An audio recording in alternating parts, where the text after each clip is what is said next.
ghostwrite me something, man. I think I see that. Ghostwrite me something, man. So I can get on. I followed you on Instagram. Shit, just get D-Mac. D-Mac. Yo. What's going on, world? This is K. Williams for the Politicking Forum, Cant Chronicles, HNS 420. Got to sit down with a nice up-and-coming dope producer. Goes by the name of Evan. Evan, he produced on Zaire's recent project, Underrated and Overdue, Bankroll, and The End of Time. He currently has a tape out called Expensive Taste, featuring Jay Stacks and Kato.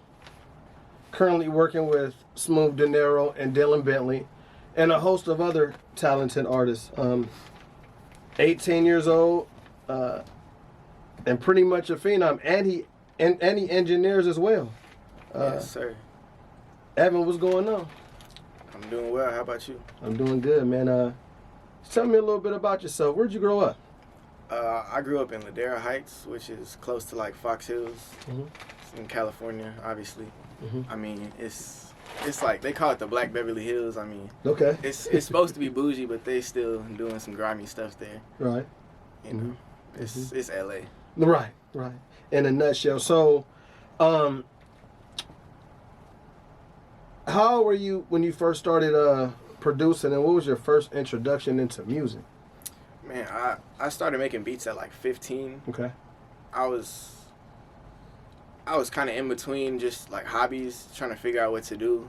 I was in high school, obviously, just like 10th grade, like transition year type thing, trying to figure out what I could do to, you know, figure myself out. I was watching YouTube videos, saw a bunch of different stuff, really found like a bunch of tutorials, and I saw that it wasn't too hard to make beats, and I was like, if it ain't that many sounds, I could really do this myself. And I just started trying to decode it myself. Okay. So that was pretty much early on. So in high school, so you're going through the monotony of getting an education, trying to graduate. Then on the side, music was your passion, right? Yeah. So you knew pretty much once you graduated. But we'll get into that. Sure. As far as like the vision and when you knew the vision, when you felt like it came into fruition. So how long have you been producing? Like what actually like sparked your interest? Because we talked about how you kind of got into it. What sparked your interest? I feel like subconsciously I always liked like the behind the scenes of everything. Like I used to always try to like build little stuff with Legos and you know like construct little things. So I feel like just the whole idea of being able to create something out of nothing is just like a whole cool thing to me. So I always like just like being able to create music out of thin air. Like you can make a hit song out of nothing. You be winning when you be in the studio with? Yeah. I mean, most of the songs I made with Dylan, I just send him the beats, but now we be getting in the studio. So. You be writing this shit too, or he be writing this shit? I don't write. I just be sitting there playing the beats. But yeah, I feel you. You be doing your own mixes? Yeah, I mix too. It was quiet in the room. Now you got everybody jumping. Like that's the type of stuff I like. Okay. The dynamic, and how do you feel about the reception of actually like hearing your music? I mean, I love it, to be honest. I didn't expect it. Like I was doing it as a hobby for sure. Like I thought I was gonna have to, you know. I mean, shit. I'm still prepared to do whatever it takes, but you know. I'm pretty positive I ain't gonna have to have no 9 to 5. Right. Continue to chase your dreams. Keep the ball rolling. Keep working with different people. What motivates your different sounds and different artists that you work with? As in, so you got Dylan Bentley as opposed to Jay Stacks and Kato. I mean, I got a really like well-rounded ear, so I listen to all types of music. I listen to like Erykah Badu. I listen to like Prince. I listen to Sting. All type of people. Like Seal. Like all the OGs. My parents was on all the old shit.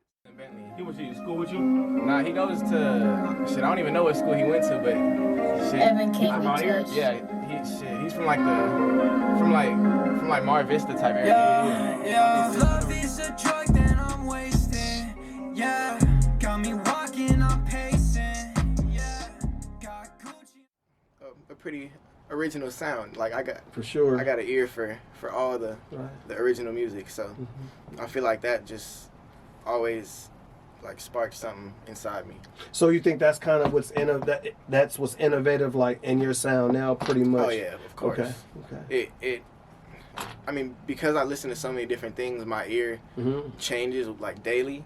So some days I want to make like hard beats, some days I want to make emotional beats, some days I want to make like Detroit style stuff. It just really depends what I'm feeling that day and my energy.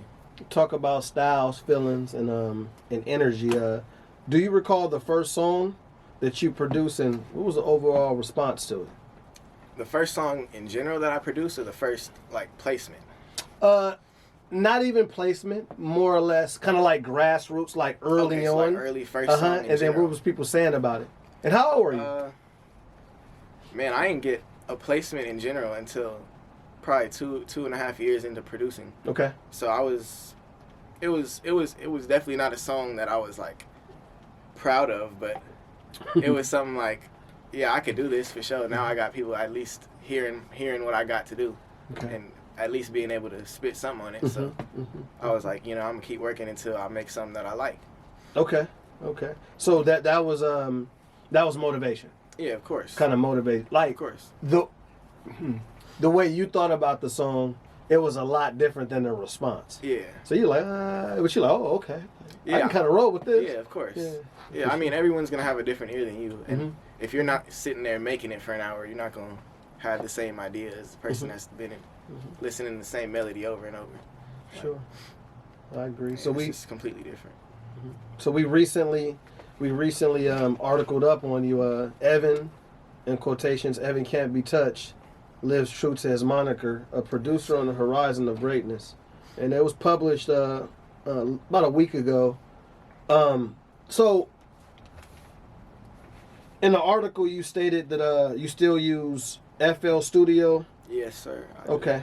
Why, and do you plan on trying out other software in the future? And for those who don't know, can you kind of explain what FL Studio is? FL Studio is a DAW, which is a digital audio workstation. It's where I produce music, make beats. It has tons of different sounds. You can record on there. You can produce. You can literally edit videos on there. It's pretty much a super well-rounded platform. And I mean, I got started off with it with the old version, which was 11, and I used to love that version. But ever since I got a Mac, I kind of had to switch over to 20. Okay. And that's been my new like favorite thing. Okay.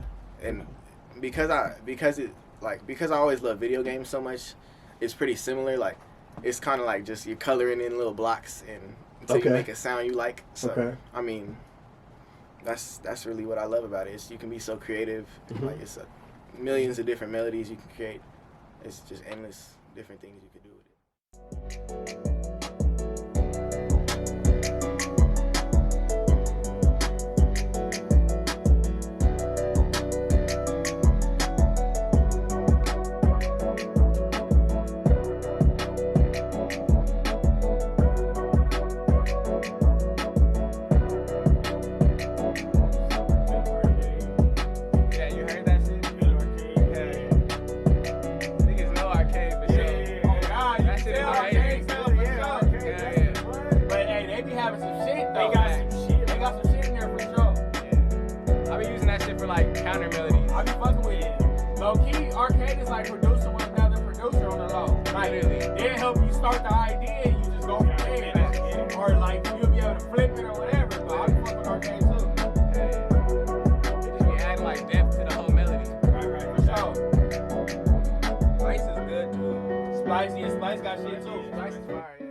So you got the flip side of it. You also engineer. Yeah, of course. So what sparked your interest in learning to engineer, and what advantages have you found being able to do both? Or are there any? Yeah, most definitely. The reason I started engineering is because there wasn't enough engineers around, and we needed someone to do the work. So I was like, you know what, I'm just gonna figure out how to do this. Okay. So I got like the Pro Tools basic version. Started with that, and then I ended up. Oh, matter of fact, that's a deeper story. Actually, that goes further back because my engineering came from a teacher at my school. Okay. He knew that I produced music, and he got me connected with this dude that worked at a studio. In high school. Yeah. So, So my teacher's name was Mr. Mezgali. He wasn't my teacher, but I used to go to his class at lunch and make beats. So he found out that I was making beats. okay. He says, I got a friend that owns a studio if you want to try out or try and get an internship. Mm-hmm. So I got interviewed for that spot, and I got a little internship. Mm-hmm. And I was engineering for probably like a year straight Okay. on Logic. Okay. And then I transitioned over to Pro Tools once I kind of got like the little torrented version. Okay. Don't snitch on me on that one. But nah, I ended up getting the regular version once I got my own laptop. Okay. Like, you know, it was just a whole transition period where you gotta learn your new software. It's not always gonna be your software, but you gotta do what you gotta do. So so you can produce, you can engineer. So basically a one-man army to say the least. Yeah, I'm not trying to really pay anyone. Okay. And I want a certain sound, and usually engineers have their own little attitude or whatever they got in the studio, so I'm not trying to deal with that. Mm-hmm. And I like working close up with the artist, so Okay. I like to catch a vibe with them, be able to talk to them through the mic. So Okay. So that's why it was very important for you, for Evan as a producer, to learn the engineering aspect as well as the producing aspect too. Yeah. So because it kind of cuts out the middleman more or less. It's less of a most conversation. You can have more of a close relationship with the artist. Yeah. So has that been helping you actually in your relationships with the artist by cutting out the middleman? Yeah. Okay. Every time I get in the studio now, it's just a pretty much automatic vibe because I can just, I set up the vibe for the artist, and then I get to play my own beats, and I'm relaxed. The artist was relaxed. We just really catch a quick vibe, and then they just get in the booth. How do you feel about early on? How do you feel about because I one has to almost assume just in life in general sometimes it takes long to kind of like step into your own and figure out what works kind of strategically for you. How do you feel about and look, things do change. Sometimes you have to revise certain things. I mean, certain artists have different personalities, this, that, and the third, right? So let me ask you this. How do you feel about already kind of having the metrics to success, not fully, but even having the mind frame at 18 years old? I mean, it just feels like I'm on the right path for sure. I'm really trying to just stay out the way and really just figure out how I'm gonna do the best for myself. Because at this point, it's really like it's a marathon for sure, but it's like everybody's running their own part, right? Or running their own race, like. So I figured that out because it's a lot of people that I thought was gonna help me didn't help me. It was a lot of people that I tried to help, they ain't reciprocate the same energy, so I'm focused on my own race now.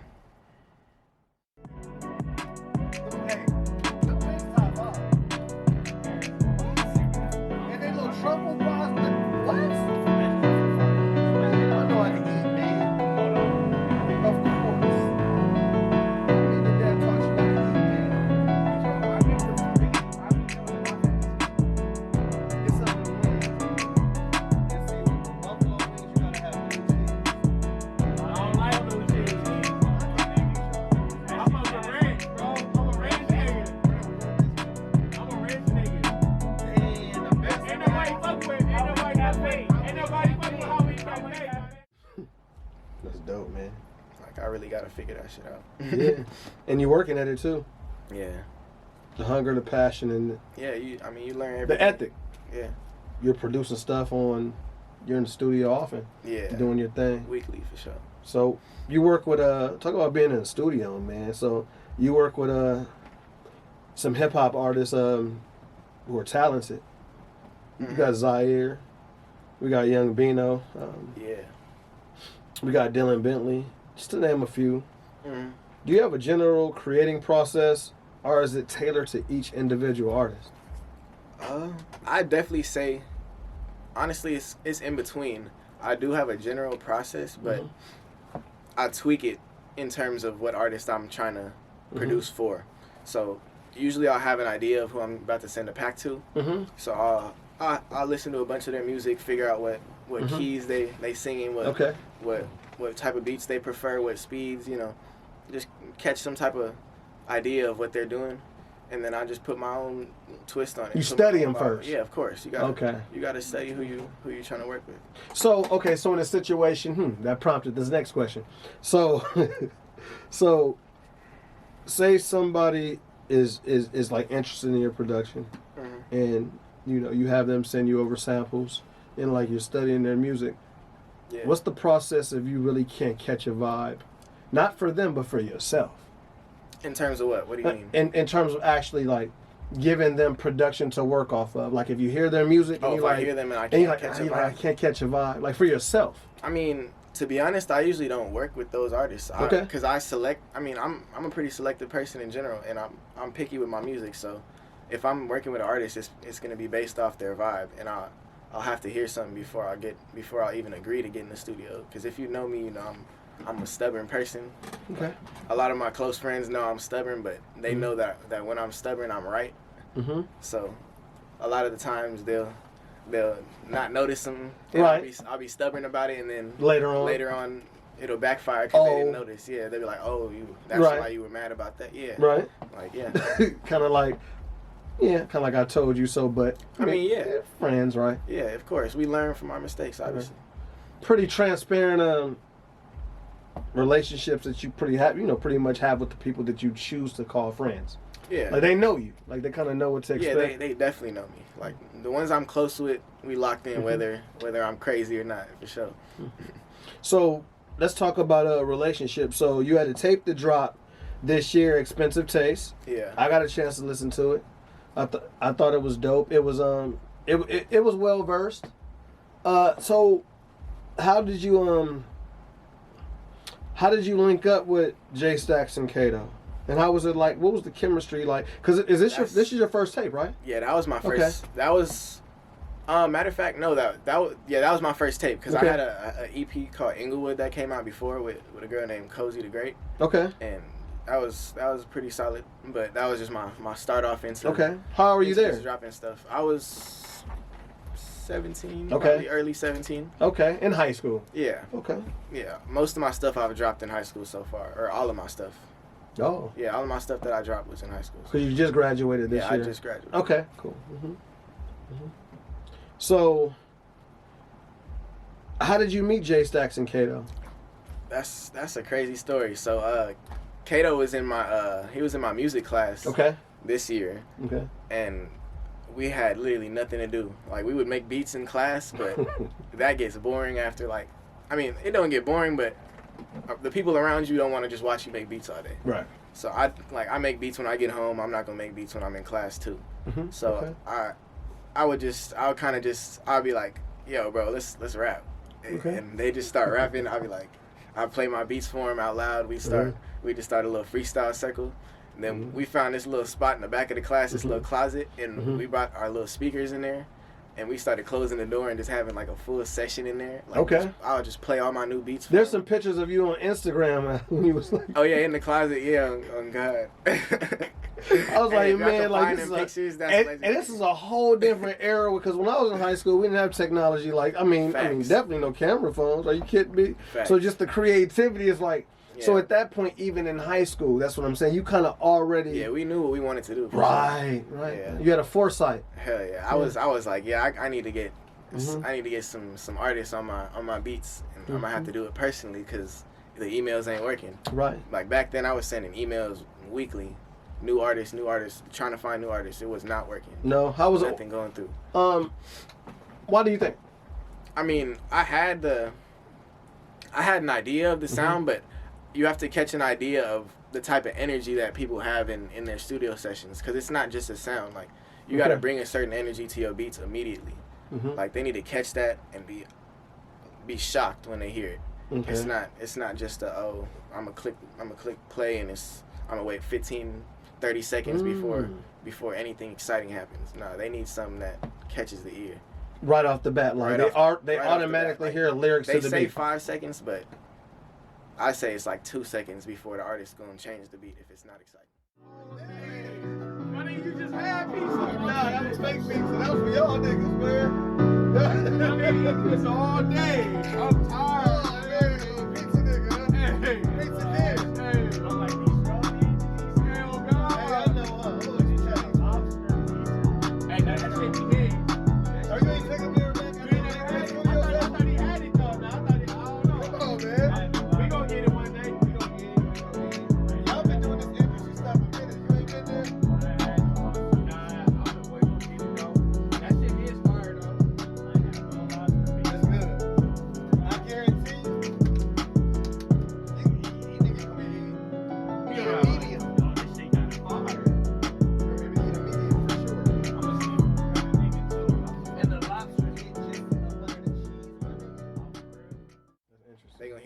beginning, and they're gonna be like, nah, that's not it. Where have you experienced that? Actually, in the studio? I mean, yeah, Okay. I've worked with a bunch of picky artists, so Okay. I had to learn myself. Like, there's certain beats you just don't play in front of certain people. Like, Okay. some shit is just too, I'd say, too experimental and too complicated for some artists to understand. Mm-hmm. So you sometimes, like, I had to learn to dumb down my beats because I was going too crazy. Okay. And it sounds funny, but like I was literally going too crazy. I was putting too many rolls in my drums. Like overproducing? Overproducing completely. Like 6 melodies. It So- was like an EDM beat, but it was for trap. Like, that's not ever gonna work. So, oh no, that's hilarious to It's but funny. And Like, like I never it's even never heard the gonna work. early production, knowing that's so Like, funny. it's there, but You it's, created a visual. yeah, I had an idea of what I wanted to do, but I Mm-hmm. was still working out the little problems. Yeah. So as a producer, sometimes do you feel like, because like you said, I guess there's a dynamic to overproduce, Mhm. but sometimes do you feel like you don't want to be, but then you battle with being cookie cutter as well, though, right? Yeah. So how hard is it to find that balance between overproducing yourself and being cookie cutter? I mean, now I just know, like, when it sounds good, Okay. I gotta just stop. Like, if I'm doing too much, if I go back to something and I go back and start tweaking the sound too much, and it changes the beat completely, I'm just gonna go back to what I had originally and leave it. Okay. You leave well enough alone. You like, that's Yeah, enough. I'm Finished like, product. that's enough, because I make too many beats to just like to act like it's, I don't know. I feel like I can't. I don't know. I just feel like overproduction it can be helpful at certain times. Mhm. If you're doing like a movie score, Mhm. then you want epic different drops all the time. But Mhm. I mean, when you're producing for artists that need to catch a quick vibe Mhm. and like they're punching in, Mhm. they can't have the melody switch up every Confuses 4 them. bars. Yeah. Mhm. Mhm. Yeah. So you studied, huh? I mean, I've been doing this for like 3 years, so That's dope, man. it's not really much, but Right, but it's the beginning. yeah, I try to learn as quick as I can. Y'all getting sleep? Yeah, I got a little bit. Just a little bit, man. We were going to sleep at like a couple hours, like 3 or 4, and I woke up like at probably 11. Oh, that's not bad. Okay, It's not bad. Like, and then we just came over here. The crazy thing is, bro, when you sent me the address, I didn't even put 2 and 2 together. Like, until like when I was like, I know I was like, I'm back here. I'm like, oh, I gotta get up on Adams. All right, cool. When it comes to, so how important do you feel it is for producers, such as yourself, to drop tapes hosting rappers who are rapping over your beats? I mean, for me, it was really just a platform type of Okay. basis. Like, I just needed something to have under my name, to be honest. Mhm. Like, I could say I was a producer, but until you drop music, you're not really a producer. Like, Okay. you gotta have something under your name. Like, yeah, you produce, but where's your music that people are playing? Where are your plays at? Like, people gonna want to hear when you say you produce. So do you plan on in the next couple, and I know it's hard to plan in years to come, do you plan on dropping a tape hosting other rappers, like one a year? Can we expect that annually? Oh or? yeah, of course. I'm gonna be dropping a few projects per year. Okay. That's my goal for sure. How do you scout for talent when it comes to your tapes? Do I like the sound? Okay. And are they easier to reach Okay. than It's pretty simple, huh? than like a label artist? That's all I think about, to be honest. Okay. Do I know someone that may know them or something like that? Can I reach out to them and figure out how they can get or hear my beats? Your so obviously you answered my next question, which I like that. Thank you. So we can definitely expect another tape in the near future Most definitely. for sure. Yeah. Like you said, the scouting process is like, do you like their sound? And you study Yeah. because I obviously. mean, I don't call it studying. I just call it listening to music. Okay. Okay. Like, to everyone, it's something different. Okay. Like, I find music, like, it's my love. So it's not a study to me. It's just Okay. I'm literally doing what I do every day. And you love it. So it's important for you to like really delve in and kind of feel figure the out- artist who. figure out exactly what goes into these professional songs. I want to know how I can make my music the same quality. Okay. And make it the same quality over and over, getting better over and over and over. Consistently get better. Yeah, Okay. I'm trying to learn new techniques, new engineering techniques, Okay. new production styles daily. Like yeah. You know, so I'm interested to know. So when it comes to a tape like Expensive Tape, right? Expensive Taste, excuse yeah. me. So when it comes to that project, when it comes to placements of the song, Mhm. who's responsible for that? Do you collaborate with the actual artist you're dealing with, or do you go in like, okay, well, this is the vibe, this makes sense?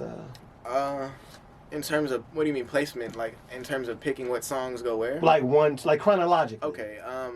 So for the order for that project, I definitely I decided like we were texting about it because it was towards the end of the school year. Mm-hmm. So we were all at home. Right.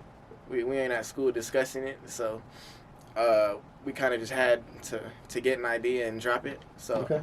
I texted them the track list. Mm-hmm. They listened to all the songs through their notes, and then they were like, "Oh yeah, that's a good vibe right there," and then we just dropped it like that. Okay. So do you think that that'd be the process for when it comes to like constructing like a tape for yourself? Do you think Like that future projects. Yeah. Yeah. I mean, I feel like I'm gonna learn new techniques, obviously, Mhm. but I feel like whatever comes from the heart. Like Okay. whenever when you're working, you really know what sounds right and what feels right. Yes. Especially as a creator, like if something sounds wrong, you're gonna hear it immediately. If you trust your sound, for sure.